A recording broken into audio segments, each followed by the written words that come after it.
Hola mis queridos amigos, nuevamente con ustedes, su doctor Tigre, el que ronca en esta negra noche neoliberal latinoamericana, sudamericana, ecuatoriana, que seguramente se va a prolongar, y no solamente hasta el 11 de abril, sino que, dadas las circunstancias en que estamos viviendo, las posibilidades de que cualquiera de los tres candidatos, Andrés Arauz, Guillermo Lasso o Yacu Pérez puedan gobernar más de 2 años es muy difícil. La posibilidad de que Yacu Pérez gobierne durante los próximos 2 años se ve complicada por el hecho de que tuvimos el gobierno de Lucio Gutiérrez en que cogobernaron los denominados ponchos dorados, que son los principales allegados a Yacu Pérez dentro de Pachacútec, y en ese tiempo se practicó un sistema de movilizaciones indígenas para sostener leyes, proyectos y al gobierno de Lucio Gutiérrez. Estas invasiones frecuentes de Quito llevaron al movimiento de los forajidos a, durante 5 meses, salir todas las noches hasta que finalmente consiguieron derrocar a Lucio Gutiérrez y a Pachacútec, que co-gobernaba con ellos, al igual que el partido MPD, que ahora son nuevamente parte, trabajan juntos. El MPD, que se llama Lista 2 o Unidad Popular, y Pachacútec ya co-gobernaron y gobernaron, y vimos lo que ahora estamos viendo con Andrés Yacu Pérez, que él amenaza con traer 100.000 indígenas a tomarse ya Quito y a incendiar la ciudad si es que no le permiten participar en la segunda ronda electoral. Él es nuestro Bolsonaro al estilo ecuatoriano y nuestro nuevo Donald Trump indígena, que si no gana las elecciones va a movilizar a sus huestes, a sus seguidores, a sus fanáticos, para que se tomen el poder y obliguen al tribunal, al Consejo Nacional Electoral, a hacer lo que ellos dicen. Luego, por supuesto, harán lo mismo con la Asamblea Nacional cuando ellos propongan leyes, y si esas leyes no tienen posibilidad de ganar, él utilizará la presión indígena para nuevamente sitiar al Congreso Nacional, a la Asamblea Nacional, y obligarles a los asambleístas a aprobar leyes, y lo mismo hará para conseguir todos los objetivos y caprichos que le permita su magnitud de poder. Es decir, ese es el camino de Lenín Moreno, de el camino de Yacu Pérez, que, como vale señalar importante, Yacu Pérez es la continuación de Lenín Moreno. ¿Y cómo es la continuación de Lenín Moreno? Porque Yacu Pérez, que es un indígena, los indígenas en el Ecuador son los principales proveedores de alimentos, pero además son culturas diversas y nacionalidades diversas que tienen diferentes lenguas, y que durante todos estos 500 años han sido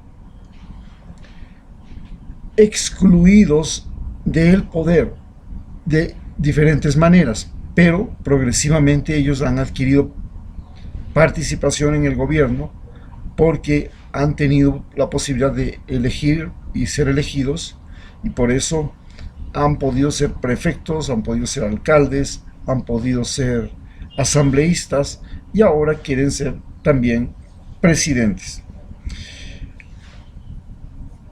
Quieren ser poder, pero para poder ser poder, su idea es partir de la conciencia ecologista. ¿Y por qué ellos se sienten que tienen que aprovechar esta ola social, esta ola mundial de la conciencia ecologista? Porque para los indígenas el sol, el Inti, y la Pachamama, la Madre Tierra, la Virgen María, son entidades reales, son parte de su ser, son parte de su cultura y se creen que es su obligación protegerla, y por eso Yacu Pérez está empeñado en evitar la extracción de petróleo en la Amazonía y la extracción de oro en las diferentes regiones de Ecuador. Por supuesto, esto es algo muy difícil de conseguir porque en Zaruma los indígenas son los principales extractores de oro y en la provincia de Esmeraldas los afroesmeraldeños son los principales extractores de oro y por tanto lo mismo que pasa en la provincia de Imbabura. Entonces es prácticamente una contradicción. Pretende no más la minería extractiva, pero sin embargo los indígenas son los mayores beneficiarios de la extracción de oro y de petróleo en Ecuador. Bien, ¿qué diferencia encontramos en cambio con Arauz? Arauz es, por supuesto, un burócrata erudito. La diferencia fundamental entre Yacu Pérez y Arauz está en que Yacu Pérez es un indígena, es un campesino, conoce al menos bien su territorio, que es el territorio austral, el territorio de la provincia de Morona Santiago, Loja, la provincia del Oro y la provincia de Cañar y Azuay. Tiene un territorio, una circunscripción territorial que domina, que conoce, que tiene relaciones familiares, que tiene ocupación territorial por parte de los cañaris, que es la etnia a la que se pertenece. Y Arauz es, en cambio, un individuo joven, apenas de 35 o 36 años, que la mayor parte de su vida ha sido una vida de estudios fuera del Ecuador y estudios en la capital. Es decir, no es un gran conocedor del Ecuador, no conoce el Ecuador, a pesar de que ha sido funcionario del gobierno de Rafael Correa. Desgraciadamente, él no ha estado hombro con hombro, mano con mano, no ha sufrido las enfermedades, no ha montado en bus, no conoce lo que es caminar por los campos, no conoce lo que es labrar los campos, no conoce lo que es sufrir junto a la gente más pobre de este país. Entonces es un erudito que esencialmente hace de interlocutor con Rafael Correa. Y Rafael Correa, que es su mentor, la persona que lo proyecta, es en cambio un individuo, Rafael Correa es un individuo que padeció del mismo problema que tiene Andrés Arauz. Fue un individuo primero que estudió en una universidad católica, con la lupa de la Universidad Católica, que es en ese momento que él estudiaba la Universidad de los más ricos de Guayaquil. Estudió en Bélgica, estudió en Estados Unidos y trabajó en la Universidad de San Francisco, y en todos esos lugares siempre la lupa con la que él observó el Ecuador no es la lupa con la que observó Ecuador Yacu Pérez o Leonidas Issa o los otros que han sido gente que ha estado luchando en territorio que conocen Ecuador, que conocen a los ecuatorianos.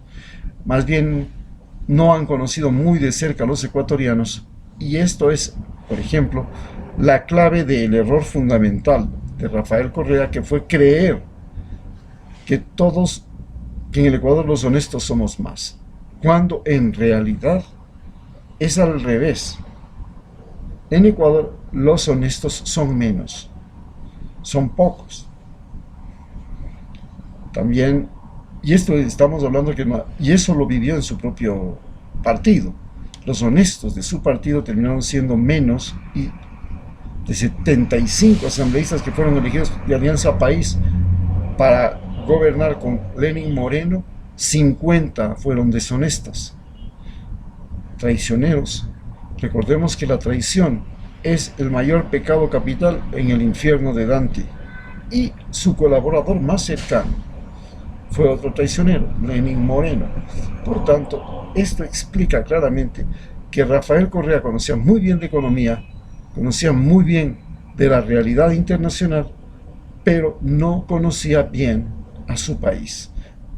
Pero durante estos 10 años que gobernó, y en estos 4 años que ha tenido que mirar el Ecuador desde lejos, desde Bélgica, él ha podido conocer mucho más de lo que es realmente Ecuador, por lo cual tiene la seria posibilidad y la gran capacidad de que, si gobierna, pueda corregir los errores que cometió en los tiempos cuando fue presidente.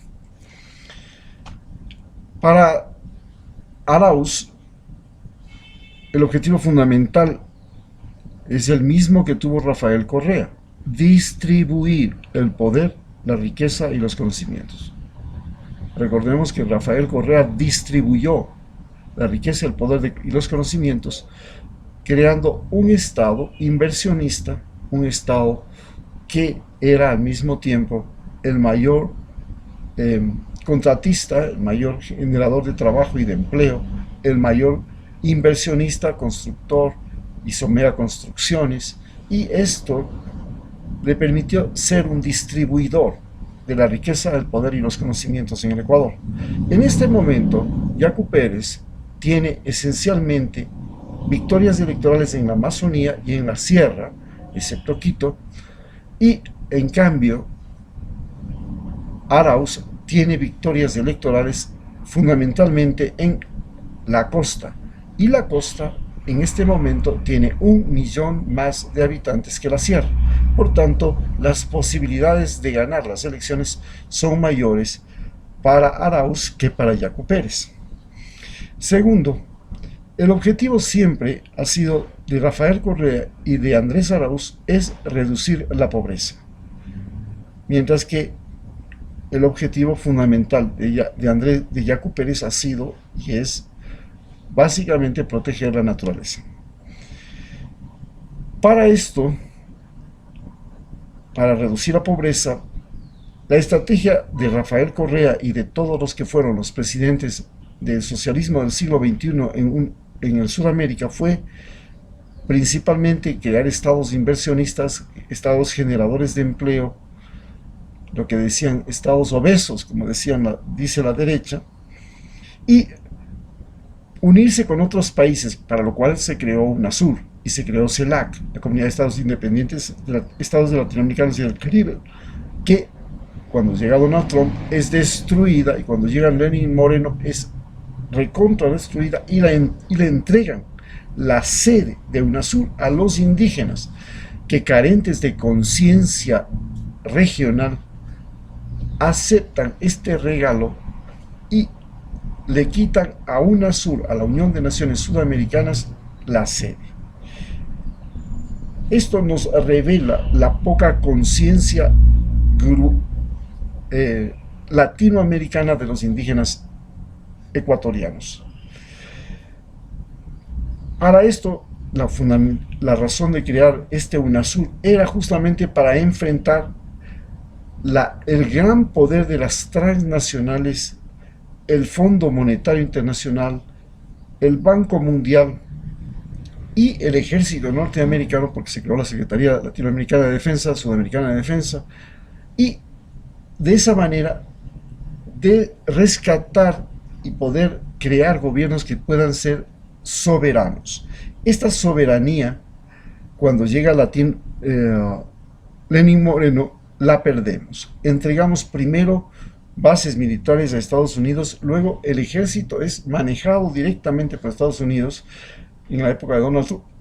La policía es manejada directamente por Estados Unidos en lo que se denomina la lucha contra el narcotráfico, y finalmente la justicia es entregada a los Estados Unidos, que necesitaba de la justicia, primero para perseguir a los narcotraficantes y segundo para perseguir a los opositores de Estados Unidos, y lo hicieron en Brasil, encarcelando a Lula, en Argentina intentando encarcelar a Cristina Fernández, en Bolivia persiguiendo a Evo Morales, en Ecuador persiguiendo a Rafael Correa, Jorge Glass y todos los correístas.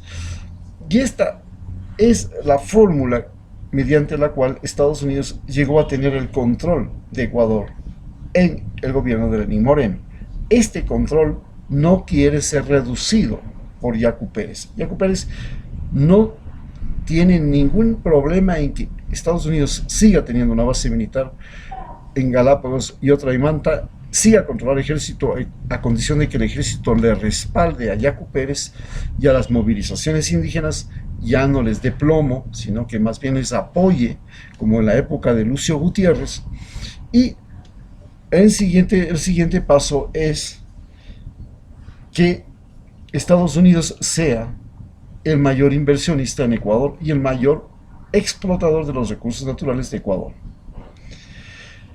Para Guillermo Lasso, la situación es más difícil, primero por su característica, por su situación física. Está con una lesión de extremidades, una lesión de médula, lo cual le hace un candidato poco agradable, poco atractivo, porque ya tuvimos un paralítico en el gobierno, Lenín Moreno, y el tener un paralítico en el gobierno fue para los ecuatorianos algo muy desagradable, porque este paralítico entregó el poder a sus asesores, entre esos el general Osvaldo Jarrín, que es el que manejó este país, María Paula Romo, Juan Sebastián Roldán y otros funcionarios, porque él no podía trabajar todas las 8 horas diarias, sino que apenas podían trabajar entre 2 y 4.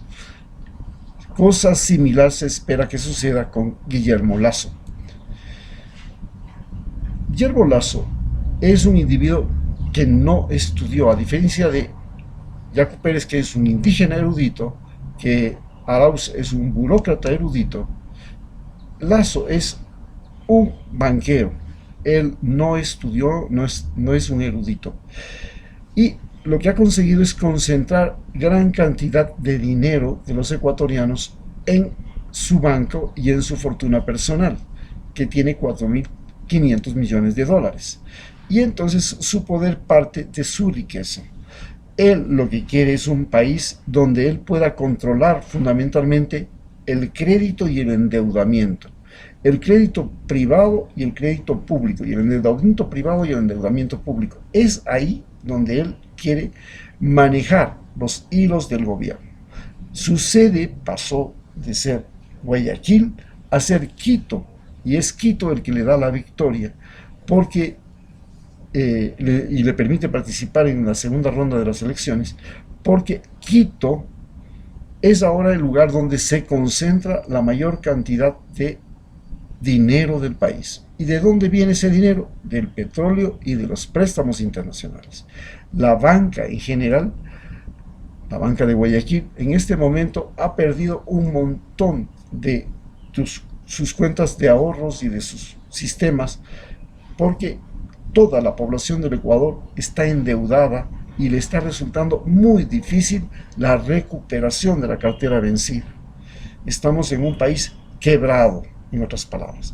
Entonces, esto le ha perjudicado fundamentalmente a la banca de Guayaquil, pero no le ha perjudicado mucho a la banca de Quito, porque la banca de Quito, además de que es la que recibe los ahorros fundamentalmente de los jubilados, de los empleados públicos y de las empresas públicas, es la que está fortalecida. Por esa razón, Quito es el que le da el respaldo. Su poder básicamente está en Quito. Él perdió poder en Guayaquil, ha perdido poder en la costa, y en el resto del país también ha perdido poder, y está en decadencias su imagen, su presencia política. Su objetivo fundamental en la vida es ser más rico, y a esa riqueza multiplicarle con el hecho de haber sido presidente de Ecuador. Es aliado de Prosur, está a favor. Prosur es la organización creada por Donald Trump y los presidentes neoliberales de Sudamérica para perseguir a Maduro, para hostigar a Maduro, para hostigar a Cuba, para hostigar a Venezuela, a Nicaragua, lo fue para hostigar a Bolivia, y ahora se pretende mantenerla con ese mismo fin. Y Guillermo Lazo lo que quiere es sostenerse a partir de Prosur. Y Prosur, como vuelvo a repetir, es la organización pro norteamericana para sostener presidentes neoliberales en Sudamérica. Esto le va al mismo tiempo a permitir hacer la sobreexplotación de los recursos naturales. Entonces, no tiene ningún problema en arrasar con las minas de oro, arrasar con las minas de petróleo, las minas de cobre y lo que sea, entregar en concesiones y tratar de reducir al mínimo los cargos públicos, el Estado obeso, entre comillas, tratar de reducir al mínimo la inversión estatal. La inversión estatal solo la quiere ser básicamente en el sector salud y algo en el sector educación, y reducir el Estado, mientras que Yacu Pérez quiere crear un Estado mínimo, pero de los indígenas. Él quiere crear un Estado mínimo de los ricos de Ecuador.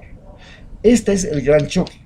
Entonces usted tiene que escoger si usted quiere un Estado mínimo de los ricos con Guillermo Lazo, si usted quiere un Estado mínimo de los indígenas con Yacu Pérez, que además es un Estado pseudo dictatorial, porque Yacu Pérez evidentemente se va a apoyar en las Fuerzas Armadas, lo mismo que Guillermo Lazo, y las Fuerzas Armadas van a estar a su vez controladas por Estados Unidos. Y si usted quiere un Estado, entre paréntesis, como le dicen la derecha, obeso, un Estado inversionista, un Estado que construye, un Estado que crea salud, hospitales, redes de salud, UPCs, si usted quiere un Estado inversionista que da trabajo a la población, que reparte las utilidades de la gestión pública y no concentra los beneficios de la gestión pública, usted tiene que votar por Arauz. Muchas gracias.